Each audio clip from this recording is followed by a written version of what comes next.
He is explicitly saying that to the right wingers who feel that they have the jurisdiction of the country. He is saying that to the Tommy Robinson fans. He is saying that to the football fans. He is saying that to people like me. He is saying that to people who view themselves not just as an atomic citizen of anywhere. He's saying that to the people who feel that they are English and they belong to England. He's saying, no, I've taken your country, whatever he thinks he represents, and you're never getting this back. We've got this from NBC News. State Department bans visas for English punk duo Bob Vylan after Glastonbury performance. Bob Vylan led the crowds of Free Free Palestine and Death to the IDF at the English Music Festival. The State Department banned an English rap punk duo from performing in the U.S. after they appeared to lead a crowd in chants of supporting besieged Gaza residents and wishing death upon Israeli forces. Visas for Bob Vylan and his group of the same name were revoked in light of their hateful tirade at Glastonbury, including leading the crowd in death chants. The rapper led Glastonbury Festival crowd chants. We know this, said it. He also said from the river to the sea, he could be seen saying on video shared across social media. He said, Palestine must be free, will be, inshallah, it will be free. Now, the funny thing about from the river to the sea is most of these activists don't know from which river to which sea. But anyway, it refers to the land between the Jordan River and the Mediterranean Sea. And the phrase basically means Israel will cease to exist. That's the light way of describing it. Of course, as we know, if that is the case, lots of people will die. Some pro-Palestinian activists say to call for peace in the region. Others argue that those words qualify as hate speech. A Somerset police detective has been assigned to determine if any hate crime statutes were broken during the performance. Now, additionally, this man was chanting on stage, "You're never getting your country back. You want your country back? It's not going to happen." And he was saying that to the British people. This is a threat faced by the West. And interestingly, we have similar issues here that the British are having there. So I'm going to be pulling in our good friend Carl Benjamin right now. Let me grab the link and we load it up. Usually takes about 10 seconds. You guys know this. We load it up. Getting it going. And it is loading. I believe we now have Carl Benjamin. Can you hear me? Hello. I can. How's it going, man? Thanks for joining. I'm great, man. Gorgeous sunny weather in England at the moment, and everyone's complaining about it. But I'm actually really enjoying it. Right on. So, it's hot here. It's hot. It's like 90 something. It's hot here too. Well, but we're a big place. We're in West Virginia. So, Mr. Benjamin, I couldn't help but notice. Well, we've noticed this for a long time. The UK has been dealing with a lot of similar immigration issues that the US has. I think you guys, obviously, you're going in a different direction. It's been very different, but in the U.S., we have Donald Trump. The DOJ has announced they will begin to denaturalize people, denaturalize individuals who are here and who have committed certain crimes, lose their citizenship, potentially deport them. One story, a British individual who was distributing child sexual abuse material was denaturalized already. So it's an interesting story. I'm curious your take on that from a British perspective, but the context, of course, being we just saw Bob Vylan chanting on stage at Glastonbury that you're never getting your country back. So what's going on? Well, I tell you, you can keep that guy. I don't want that guy back. The other guy, like, sorry, he's your guy. You take him. I know, but I'm trying to think of an excuse. So I'm very pro-immigration all of a sudden. Definitely to America. Man, it's been an interesting couple of days. So the context is that Glastonbury is a very white and middle-class festival. I don't know whether you've seen pictures of the crowd, but you'll notice that they're probably on average about, in fact, we know actually that they're about 40 on average in age. They're Middle Englanders. They're all basically all white and disproportionately people who work in office jobs. So they're part of the sort of technocratic managerial regime. And it seems that every year what they do at Glastonbury Festival is get a series of obscure ethnic acts to get up on stage, say, "We hate Britain," so the crowd can cathartically cheer for it. So, yeah, God, we do as well, right? And you might think that this is weird, but actually it's kind of necessary. It's become kind of a religious rite for them because, remember, these people are the system, right? When the left is like, "Oh, this system is racist, it's homophobic, it's xenophobic, it's all these terrible ists and phobes," they're liberals, so they say, yeah, no, it's really bad. but my mortgage payments rely on it, right? So I've got to go to work tomorrow. And even though I agree with the radical leftists that the system is exactly as racist as you think it is, I have to go there and I have to do my job and I have to carry on and pay the bills. And the thing is, there's also this kind of discordance in their minds because they also know the system isn't actually racist, right? The system is actually anti-racist. The system does everything it can to funnel resources from hardworking people via their taxes to disproportionately minority communities who don't pay taxes, who are not a net gain to the exchequer. And so they know first person that it's not racist, but they can see the disparate outcomes and they say, oh, well, it just has to be racism. It just has to be. And so they have to live with this all day, every day, all year. And Glastonbury is where they get to go and say, fuck the system, whilst being the system, to purge themselves of these ill humors that build up inside of them. And so it's very, very performative. And like I said, they do this basically every year. They get like the most obscure ethnic acts that they can get and pretend like they've been big fans of these people while they say, to hell with Britain, we hate the British, we hate white people, we hate the English. And so Bob Vylan is just following in that long tradition. And actually you'll notice that if you look at the media coverage, it's the people on social media, like, hang on, does he have a song that says you're never getting your country back and shut up about it? Right? It's the people on social media who see that. And I'm not okay with that. The media, the politicians, they're all screeching that he was like death to the IDF. Right. and it's just like the IDF is an army. It's not like he's, it's an active army engaged in military operations. Obviously it has enemies. Like the IDF, and I'm not saying, you have to be for or against the IDF, and if you're for the IDF, obviously you don't want them to die, but you've got to concede that their enemies obviously do want them to die, which is why they're fighting them with real live ammunition and explosives. And it's the same with like Russia and Ukraine. If you're a Ukrainian and you say death to the Russian army, I'm like, of course you think that. Of course. Yeah. And if you're a Russian, you say death to the Ukrainian army, because that's exactly what you're doing when you fight. You're bringing death to your enemies. So the pearl clutching over the statement over death to the IDF, it's like, what are you talking about? That's a perfectly normal position to have regarding an enemy army. And so it's not really very offensive at all. The more offensive thing was the story he told about Zionists, right? Because, of course, he was at the United Talent Agency group. And this is staffed at the top end entirely by Jewish people. And so when he's giving this story about, I work for Zionists and they're really pro-Israel and I really hate them. Well, I mean, it was kind of expected that they'd say, well, right, okay, then, well, you're dropped, right? But again, even that wasn't really the offensive thing. That was what got him dropped from his label. It was the death of the IDF thing that got everyone up in a... It's like... Right. It's a very weird thing.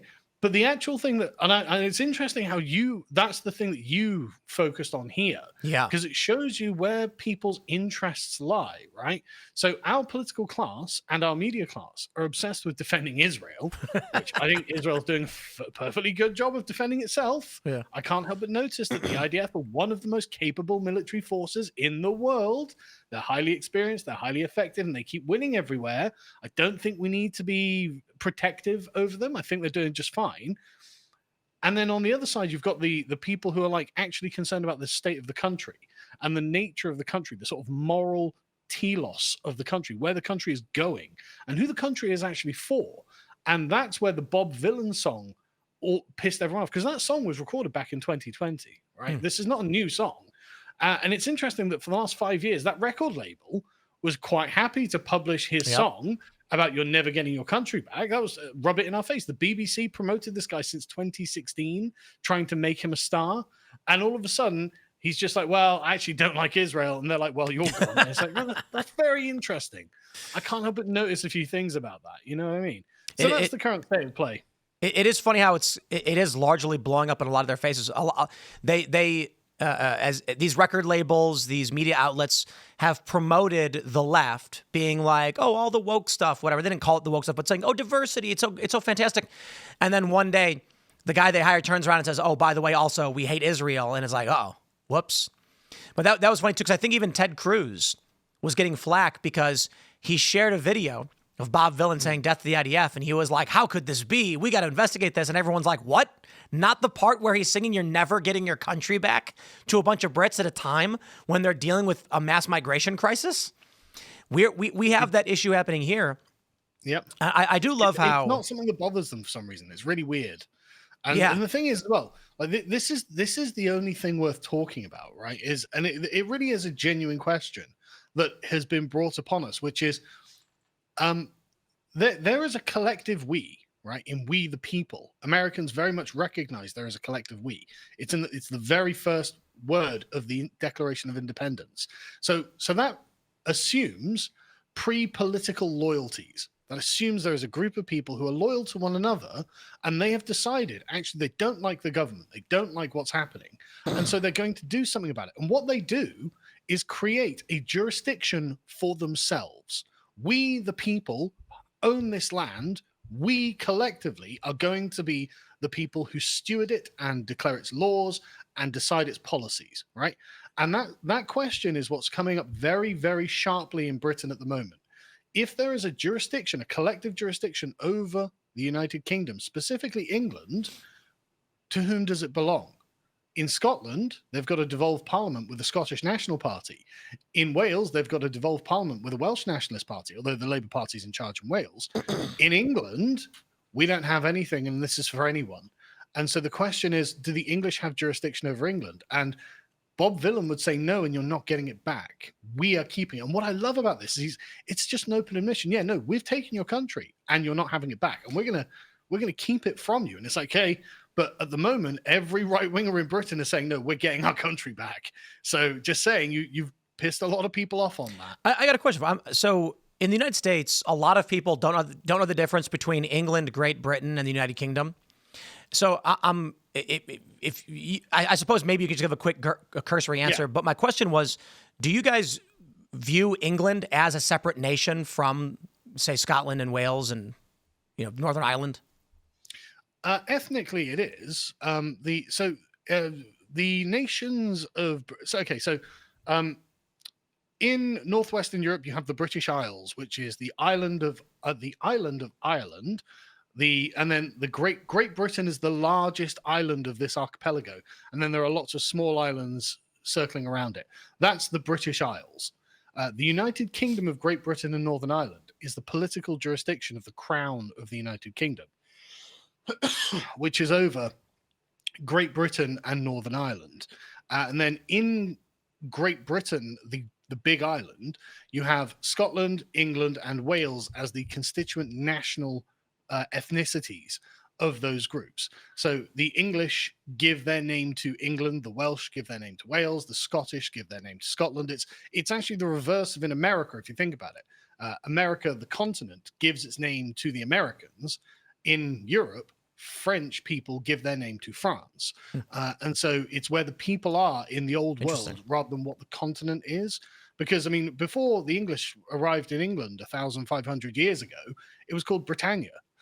So it wasn't called England. England didn't exist at that point.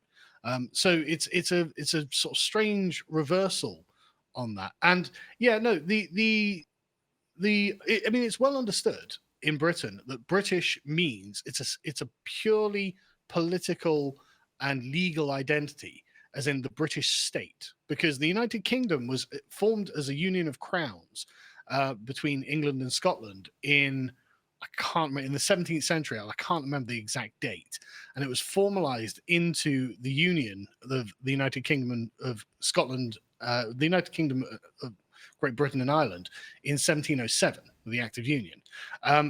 But the constituent nations never went away. The Welsh identity has been quite strong, the Scottish identity is strong, and to be honest with you, the English identity is still fairly strong, although it's been thinned out a lot recently. But there's a big sort of push to reclaim it.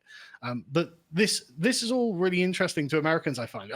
Whenever I talk to Americans about it, they'll find it really interesting because you guys aren't like an ancient tribal land, whereas everywhere in the old world is an ancient tribal land. Yeah. And so there's much more of a feeling of possession and ownership in the old world, whereas in America, people are like, oh, I'm just going to move somewhere else. And I'm like, what do you mean you're just going to move somewhere else? Oh, I just fancy living over there. It's like, what do you mean you fancy living over there? Like, what are you talking about? I'm not going to do that. My ancestors are from Wessex, and I live in Wessex. And, God willing, 1,000 years' time, my ancestors will be still living in Wessex. My descendants will still be living in Wessex. What are you talking about? So it's a different mindset altogether. So when this Bob Villain guy says you're not getting your country back, who did he write that about? Was that, I mean, because the song is not about the UK, but he is chanting it in this instance. When he's saying it to you guys, it is. Shouldn't have English men and women going to jail over the things they post on social media. And it's going to change. We are going to win this. We are going to move this forward. We are going to take government and we are going to change it. It is happening. This is the way we're going to do it. I've heard that one of the issues you guys had, and it's not like I heard this from anyone of merit, but that the crown is woke, that your royal family is in favor of these immigration policies and transforming the country the way it was. Yeah. Can they do anything about it, or are they woke? Well, I mean, the king technically has as much power as he could possibly want, right? Like, he could force a constitutional crisis and dissolve parliament. And so we'd be back into kind of 17th century English Civil War territory, where if the parliament wanted to resist it, they'd have to raise an army. But everyone hates the parliament. No one would fight for the parliament. And the actual military forces are loyal to the king. But the problem is, the king would never do that because he is, as you say, a total woke globalist. Right? He is exactly, I'm not joking, he is as much of a shit lib as any blue-haired Portland lefty. I'm not joking. How does that happen? He's 90 or something, isn't he? Yeah, I think he's 78. Oh, okay. Like he's quite old. He's not quite that old. I'd have to double check that. But he's quite old, but he's always been a bit of a kind of lib. And he's very concerned about climate change and global warming, blah, blah, blah, blah, blah, all that, and all the, refugees welcome. And he, like, when it's some Islamic holiday, he'll go down and serve food to them and stuff like that. And it's just like, great. He's not our king. You know what I mean? You saw he abdicated the land of Canada to the Anishinaabe and Algonquin people, right? Yep. I mean, Keir Starmer, it's, oh God. Like, Keir Starmer is currently dismembering what little remains of the British Empire. And the king is just like, yeah, no, go ahead. I'm not going to stop you from dismembering my realm. I don't care.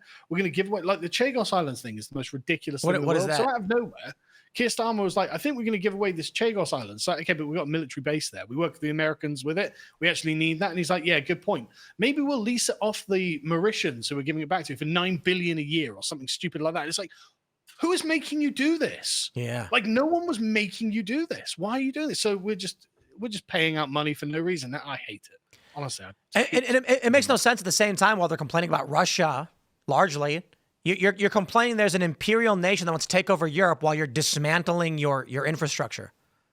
Yeah. Is Russia making them do it, I guess? Can we point the finger there? Nope, no one is making them do it. What it comes from is a legal judgment. Now, it was like a piece of advice. It wasn't even a judgment, but it was a piece of advice that some human rights lawyer wrote years ago saying, oh, well, shouldn't Chagos be really with the Mauritians? And there's nothing to it. There's no force of law behind it. It's just that I think that would be nice. But you're exactly right. Like, we are moving into an era of geopolitical instability, actually securing those things that we actually already have to make sure we can project power around the world to protect ourselves seems wise. And so obviously the Labour government is like, right, okay, well, if that's going to hurt Britain to give that away, then we'll give that away. And any excuse to make us weaker and more feeble, that's what this is. I can make a bunch of predictions about the United States. It's looking pretty good. The Trump administration, like I said, they've already begun denaturalizing criminals. Your citizenship is not guaranteed. The big, beautiful bill that Trump calls it's got a lot of problems, but it does provide tens of billions for ICE and CBP to begin mass deportations. So there's a lot of things to be looking forward to with what the Trump administration is doing. As for the UK, however, I don't follow your guys' news every day, but at least cursory glance, it doesn't seem like you have that same kind of, you did mention the Restore Britain movement, but is there actually political weight behind any kind of effort to solve these issues for you guys? Well, it was literally only launched yesterday. Again, to get 100,000 followers in a day, not a bad thing in Britain. So that's a good start. It's hard to say. We're 4 years out from an election, and a lot can change in 4 years. Like, Nigel Farage is currently ahead in the polls, but he only started his party 4 years ago. So who knows what happens in 4 years? I tell you what, though, I am generally quite impressed with how Trump is handling things. Love Stephen Miller. My God, what He's an great, absolute right? beast! Yeah, what an absolute beast! Like I love Stephen Miller's uncompromising moral lectures towards the press, being like, no, no, no. It's about locking up criminals, about deporting criminals, about making America safe. And those people who shouldn't be here can just go. And again, the denaturalization. Look, man, if it was signed at a stroke of a pen that they happen to be naturalized, it can be unnaturalized at the stroke of a pen as well. Sorry, if that's what it takes to make you a citizen, then you're not really a part, you're not from the place. You know what I mean? Yeah. And so if you don't behave well, if you commit crimes, stroke of a pen, out. And perfectly reasonable. This law has been on the books since the 40s. That right. In the event of fraud or crimes against the United States, citizenship can be revoked. The process can be revoked. So I suppose then, with all the talk about regime change in Iran, would you welcome the U.S. bringing regime change to you guys? As with the Iranians, no. We believe it or not, people actually don't approve of this. You can ask the Canadians at the moment; they like the idea. The U.S. coming and changing your government. It's got to be something that comes from the inside, right? It has to be. It has to be something that you do yourself. On the plus side, I can't imagine that the mullahs are going to last that long in Iran. Like the Iranians are not an Islamic society anymore, and so having this artificially imposed upon them from above. And the Iranians are proud, man. They've got a great history, and they're very proud people. So, like saying, "Look, we're going to come over and regime change," it's just going to get their backs up. And it's the same over here.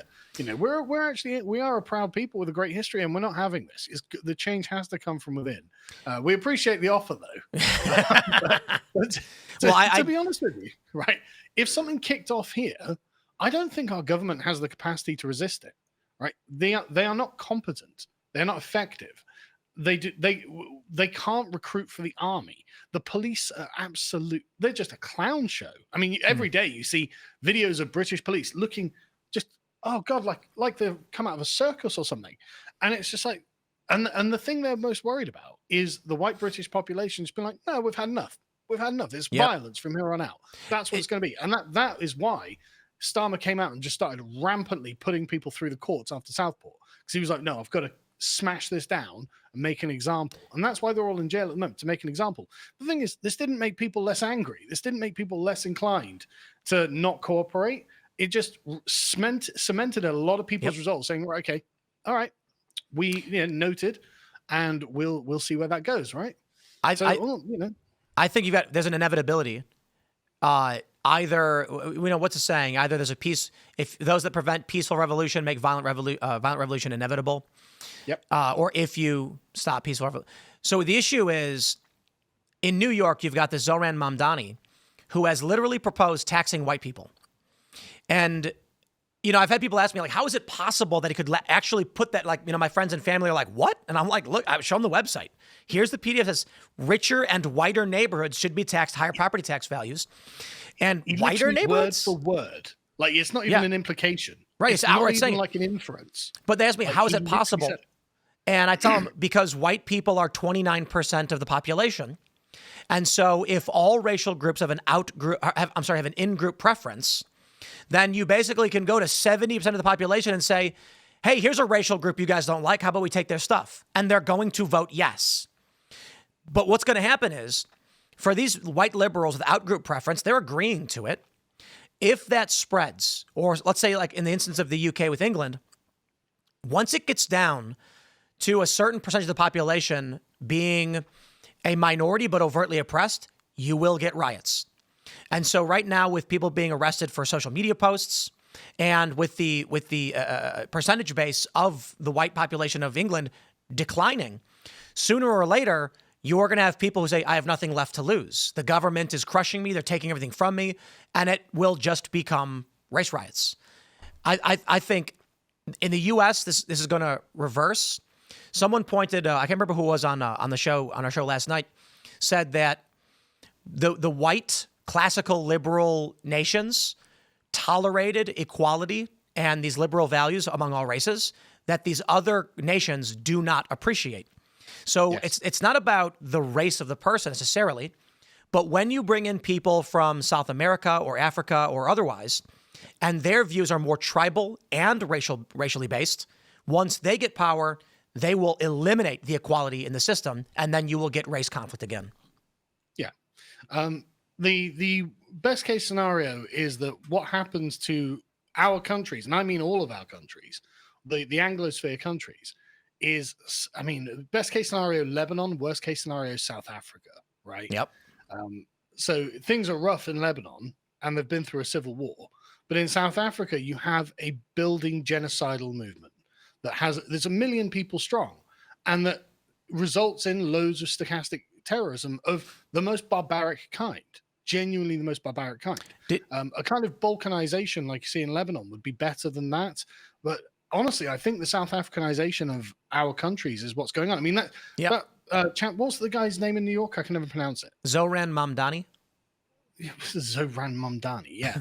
Like, just he's from Uganda. Not exactly, like bloody George Washington, is it? Like Samuel Adams. Did Zohan Ramani or whatever his name is. I think something might have gone wrong there. Do you know that in South Africa they have gates blocking their home, the living room and kitchen from their bedrooms? So when you go into your property, you open up a gate and lock it, and it's got probably spikes or electrical wire or something. Then you go in your house. And when you're going to bed, you go through your bedroom gate and lock the gate to your bedrooms, because it is so common that they bypass the outer gate and break into the house. They had to put gates around their bedrooms where they sleep. That's South Africa. That's awful, isn't it? Yep. But this Zoran guy, what he's doing is an explicitly South African policy, where it's affirmative action for the majority in New York against the minority, who honestly I just don't think deserve it. That's the fundamental issue with it comes to all this. And the question is, well, again, it comes back to the kind of jurisdiction, because in South Africa, there are lots of black people who just feel that they have complete jurisdiction over the country. It's not a rainbow nation. It's a black nation with an occupying white minority. And that's what Zohan is putting across when he says, we're just going to tax the white people because they're richer, right? So the jurisdiction isn't an integrated, shared one between a plurality of communities. It's the non-white community having jurisdiction over the white community. Yep. And that's what people can feel is happening in all of these countries. They can feel it. And frankly, it's the dignity of their own sort of collective sense of self that is under attack with all of this. And this is what the Southport riots were about. It's like, look, we know the country isn't being run for us, and we want a country that's being run for us. Because people have got to remember, all of the immigrants who come in, they all have countries of their own that are run for them. Yep. They all have these countries. And you can say, yeah, but look at them. Like there was a Democrat the other day who said, yeah, but it's not safe to send people back to Haiti. It's like, okay, but whose fault is that? Like that's their problem. And if you want, we can send a governor, maybe send 5,000 men, send a governor, set up a task force, impose colonial rule on them if it makes it safer for them to live there. But it's not that we have to take them all in as refugees. It's not our responsibility. That's what independence means. That's why I liked the movie Black Panther, where it was a tribal country where the right to rule was trial by combat among only the men in the we don't do that Regal line. We don't do that here. But also, when T'Challa said, if we open up our country to refugees, we bring their problems in with us. So anyway, I mean, I don't know what the message of the movie was supposed to be. You described it as Adolf Hitler versus Richard Spencer, I believe, which was funny. But we are out of time. So, Carl, where can people find you? You can find me at loadseasons.com, where we cover this sort of stuff every day on the podcast. Right on. Thanks for hanging out, man. It's always good to see you. We'll see you next time. Anytime, man. Take care of yourself. Take care. I actually, I did like the Black Panther movie. Because for those that don't know, the first Black Panther, T'Challa was like, close our borders. We don't let anybody in. The wealth belongs to us. Our way of life belongs to us. And in the end, they're like, we'll bring in some people. But as you can clearly see from all of the MCU Marvel history, they kept the borders up. They kept the barriers up. They didn't let anybody in. They went to Oakland and started a youth center in one of the wealthiest nations in the world, which is just weird or whatever. And then, of course, they made the second Black Panther, which I kid you not, I hope you guys have seen it. It's about a bunch of Mexicans, not a joke, sneak into Wakanda through the river. And in order to defeat Namor, the bad guy, who's a Mexican guy, whatever the woman's name is, I forgot her name, because T'Challa died, she has to dry his back off. I'm not kidding. This is not a joke. In the movie, they're like, this Mexican man, his skin absorbs the oxygen from the water. So that's why he's so strong. If you can dry him off, he will be weak. And she literally blasts his back with a jet, which like dries all the water off, and then he collapses. Wow. I can't believe they made that movie. Nobody noticed that? Okay, we're going to wrap up. Smash the like button. Share the show with everyone you know. Shout out to Carl Benjamin. We're going to get that raid ready for you guys and send you on your way to hang out with our friend Russell Brand, who is going live right now. So once again, follow me on X and Instagram at Timcast. Smash that like button. Share the show with everyone you know. We're back at 8 p.m. tonight. Timcast IRL. Don't miss it. And we will see you all then.